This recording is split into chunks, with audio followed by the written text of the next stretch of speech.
కానీ కొడంగల్ లాగా వదిలేయకుంటే చాలు. ఇప్పుడు మల్కాజ్గిరి ఎంపీ స్థానం పైన ఏ విధంగా అనిపిస్తుంది? మంచి టాక్ నడుస్తుంది. గెలుస్తానే ఒక అభిప్రాయం ఉంది అందరిలో. గెలిస్తే బాగుంటుంది. మన రేవంత్ రెడ్డి సార్ అయితే మంచి వ్యక్తి సార్. ఇప్పటివరకు మనకు చాలా పనులు చెప్పాడు. ఇప్పుడు కూడా మళ్ళీ ఆయన రావాలని టైం ఆయన లేక సార్ రాలేదు. మళ్ళీ ఎలక్షన్లో కూడా సార్ రావాలని మల్కాజ్గిరి పైన ఎంపీకి పోటీ. మల్కాజ్గిరి అయినా కూడా సారు వస్తేనే బాగుంటుంది సార్ మనకు సార్ కూడా. కొడంగల్ మాజీ ఎమ్మెల్యే రేవంత్ రెడ్డి గారు మల్కాజ్గిరి ఎంపీ స్థానానికి పోటీ చేస్తున్నారు. మీకు ఏ విధంగా అనిపిస్తుంది? మీ మాజీ ఎమ్మెల్యే పైన మీ అభిప్రాయం ఏంటి? కొడంగల్ వద్దని చెప్పి కొడంగల్ వదిలేసిండు. ఇప్పుడు మల్కాజ్గిరిలో పోయిండు. మల్కాజ్గిరిని వదిలేయడం నమ్మకం కొడంగల్ ప్రజల నుంచి లేదు. ఇప్పుడు అక్కడ పోయినా అది స్మార్ట్ సిటీ అది కొడంగల్కి రైల్వే అది చాలా అన్నారు. కానీ కొడంగల్లో ఇప్పుడు ఓడిపోయిన తర్వాత వదిలేసినట్టు మల్కాజ్గిరి వదిలేయడం నమ్మకం అయితే లేదు. ఏం చేస్తామని చూడాలి. ఎమ్మెల్యే రేవంత్ రెడ్డి గారు మల్కాజ్గిరి ఎంపీ స్థానానికి పోటీ చేస్తున్నారు. ఎలా అనిపిస్తుంది మీకు? కొడంగల్ని ఇడిచిపెట్టిపోయినందుకు మాకు చాలా బాధగా ఉంది. ఆయన ఫస్ట్ కొడంగల్ కాన్స్టిట్యున్సీలో ఎమ్మెల్యేగా నిలబడ్డప్పుడు ఆ రోజు ఏమన్నాడంటే, కొడంగల్ నాకు ఎంతో ఇది ఉంది, నేను ఈరోజు ఢిల్లీ వరకు పేరు సంపాదించిన కొడంగల్ నుండి, ఈరోజు నేను కొడంగల్ ఇడిచిపెట్టిపోయినాడు, ఈరోజు మల్కాజ్గిరికి పోయినంటే అది బాధాకరంగా ఉంది. ఇప్పుడు అధికారం ఇప్పుడు మాకు వచ్చినా వస్తుంది, కానీ ఆయన పోయే లేకుండే. అదొకటి ఇది రేవంత్ రెడ్డి అన్న. ఎమ్మెల్యే గారు రేవంత్ రెడ్డి గారు మల్కాజ్గిరి ఎంపీ స్థానంపై పోటీ చేస్తున్నారు. మీకు ఎలా అనిపిస్తుంది? కంపల్సరీ గెలుస్తాడు అనిపిస్తుంది.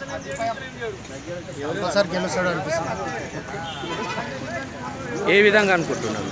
ఏ విధంగా అంటే అలాంటి నాయకుడిని అక్కడ పోటుకోరు. ఇక్కడ మా దురదృష్టకరంగా ఓడిపోయిండు.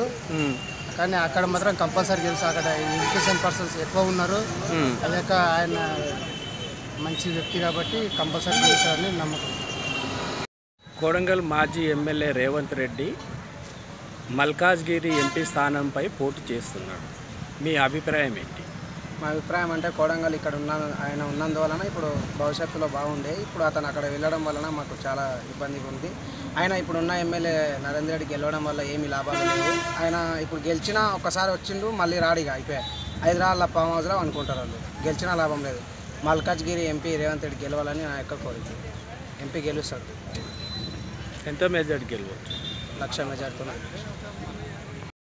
ఇక్కడ కొడంగల్ టౌన్ లోకల్లో కూడా మన కేసీఆర్ గారు చేసినట్టు పనులు జనాలకు చాలా మెచ్చి మళ్ళీ రాబోయే ఎలక్షన్ లోపల కూడా మన ఎంపీ క్యాండిడేట్ని గెలిపిస్తారని ఆశిస్తూ కొడంగల్ మాజీ ఎమ్మెల్యే రేవంత్ రెడ్డి పార్లమెంట్ అభ్యర్థిగా మల్కాజ్గిరిలో పోటీ చేస్తున్నారు.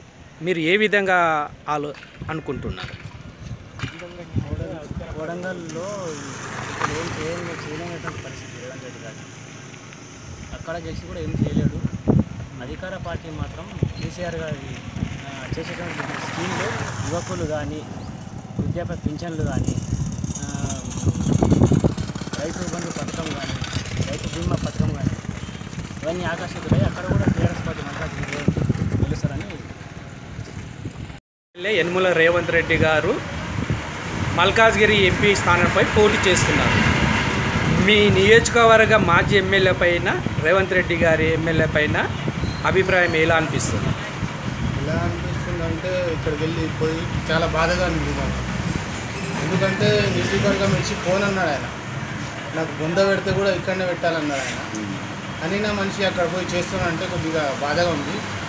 ఆయన ఓటమి ఇది అయినా మీకు బాధ నుంచి ఆయన కూడా అక్కడ నుంచి పోటీ చేయొచ్చు అని నేను అనుకుంటున్నాను. ఇంతకుముందు కూడా మల్కాజ్గిరి నుంచి ట్రై చేసిండు ఆయన.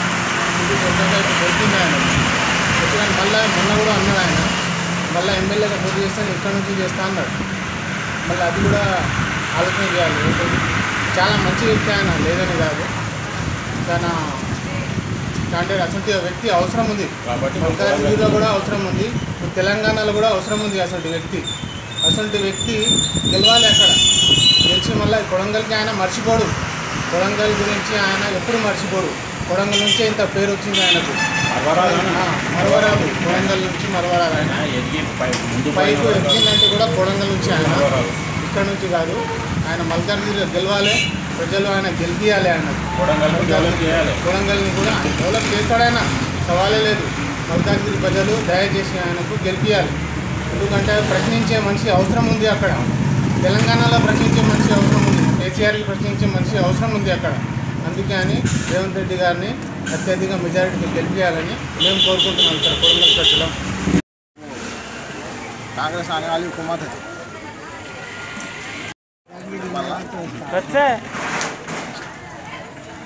मल्काजगिरी में कांग्रेस रेवंत रेड्डी जीता। आने वाले पार्लियामेंट इलेक्शन में कांग्रेस सेंटर में बैठता। కాకపోతే ఇక విధి వైపరీత్యం అంటారు సార్, అంతే. అట్లా జరిగింది. ఇప్పుడు మల్కాజ్గిరిలో ఏ విధంగా అనిపిస్తుంది? రేవంత్ రెడ్డి పోటీలో ఉన్నాడు కదా. 99% తప్పకుండా గెలుపు మాత్రం రేవంత్ రెడ్డికి ఆడ. అది ఎవరు అనుకున్నా ఎవరు అనుకోకపోయినా మాత్రం నిజమైతే ఇదే వాస్తవాలు. మల్కాజ్గిరి ఎంపీ స్థానంలో రేవంత్ రెడ్డి మాజీ ఎమ్మెల్యే గారు పోటీలో ఉన్నారు. ఏ విధంగా అనిపిస్తుంది? ప్రస్తుతం అయితే కొడంగల్ నియోజకవర్గం నుంచి ఆయన తప్పించుకున్నాడు కాబట్టి మల్కాజ్గిరికి పోయిండు. ఇక్కడ కొడంగల్ ప్రజలకు అన్యాయం చేసింది కాబట్టి అక్కడ కూడా నిలబడికే, ఇక్కడ ప్రజలకు అన్యాయం చేసింది కాబట్టి అక్కడ నిలబడరాదు, ఇక్కడనే పోటీ చేస్తే బాగుంటుంది. ఈసారి కాంగ్రెస్ తరఫున మల్కాజ్గిరి నుంచి గెలిస్తే మంచిగా ఉంటుంది. అందరికీ నమస్కారం. నేను మీ నరసింహ. నేడు ప్రస్తుతం జరుగుతున్నటువంటి దేశంలో పార్లమెంట్ ఎన్నికల్లో భాగంగా రేవంత్ రెడ్డి గారు మల్కాజ్గిరి నుంచి పోటీ చేయడం జరుగుతుంది. ఈరోజు తెలంగాణలో ప్రజాస్వామ్యం నశిస్తుంది అనడానికి కొన్ని ఉదాహరణలు చెప్తా. 88 మంది ఎమ్మెల్యేలతో కేసీఆర్ గారికి ప్రభుత్వాన్ని అప్పజెప్పి గవర్నమెంట్ ఫామ్ చేయడానికి అవకాశం కల్పిస్తే ఈరోజు ఉన్నది చాలదనకుండా ప్రతిపక్షాల్లో ఉన్నటువంటి ఎమ్మెల్యేలను 100 మందిని కొన్నాడు, ఇంకొక 5 మందిని కొంటాడు, 105 చేస్తాడు. ఆయన లక్కీ నెంబర్ 6 కావాలి కదా, ఇంకో 5 మందిని కొని ఆపేస్తాడు.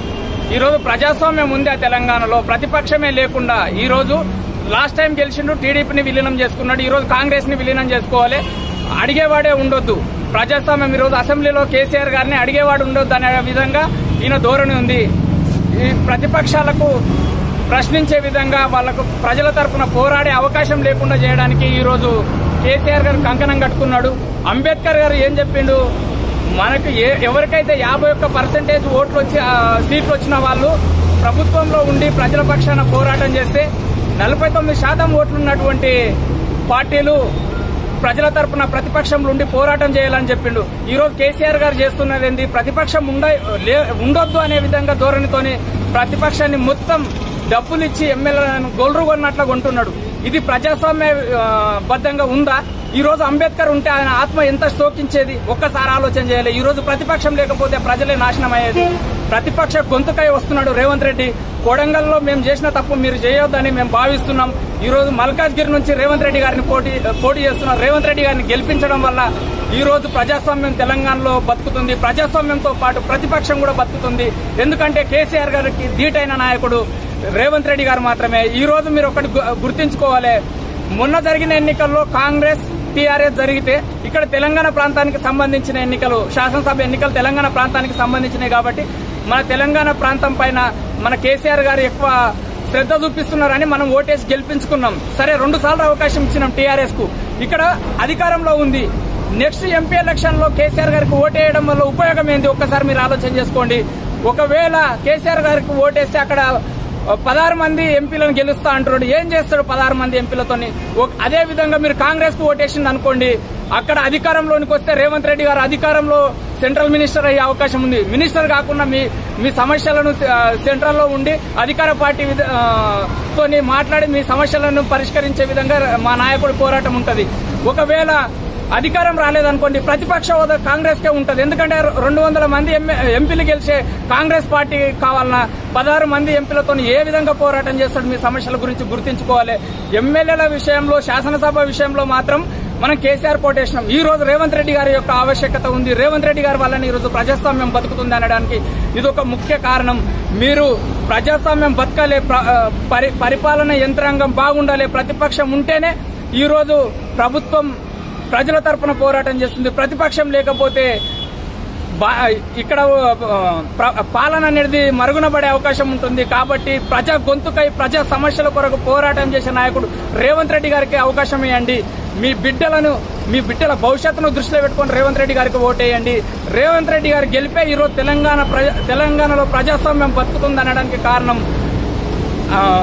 ఇంకోటి ఏంటంటే ఈ రోజు ప్రశ్నించేవాడు లేకపోతే, ఎదిరించేవాడు లేకపోతే బెదిరించేవాడిదే రాజ్యం అవుతుంది. ఈ రోజు రేవంత్ రెడ్డి గారే కేసీఆర్ గారికి ధీటైన నాయకుడు. రేవంత్ రెడ్డి గారిని గెలిపించుకోవడం వల్లనే ఈ రోజు తెలంగాణలో ప్రజాస్వామ్యం బతుకుతుంది. మీరు ఈ రోజు మన బిడ్డల భవిష్యత్తు, తెలంగాణ ప్రజల యొక్క ఆకాంక్షలు, తెలంగాణ ఉద్యమకారుల యొక్క ఆకాంక్షలు, ఉపాధ్యాయులు, నిరుద్యోగులు, మొత్తం ప్రతి ఒక్క యంత్రాంగం ఈ రోజు ప్రతి ఒక్కరికి మనకు లబ్ధి చేకూరాలి. మనం ప్రతి స్కీమ్, గవర్నమెంట్ నుంచి వచ్చే ప్రతి స్కీమ్ ప్రజల దగ్గరికి రావాలంటే ఒక రేవంత్ రెడ్డి గారి వల్లనే, ప్రశ్నించే నాయకుడు రేవంత్ రెడ్డి గారి వల్లనే సాధ్యమవుతుంది. మీరు ఎంపీగా గెలిపిస్తే రేవంత్ రెడ్డి గారు సెంట్రల్లో కాంగ్రెస్ అధికారంలో వస్తే అధికార పార్టీతోని పోరాటం చేసి మీకు నిధులు తెస్తాడు. ప్రతిపక్షంలో ఉన్న ప్రతిపక్షంగా పోరాటం చేసి మీకు నిధులు తెస్తాడు.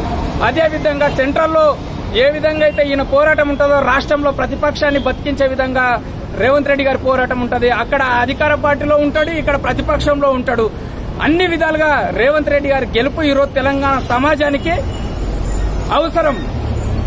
థ్యాంక్ యూ, ధన్యవాదాలు. నేను సైతం రేవంత్ రెడ్డి గారి గురించి. జై రేవంత్ అన్న, జై రేవంత్ అన్న, జై Congress. Please vote for Revanth Reddy.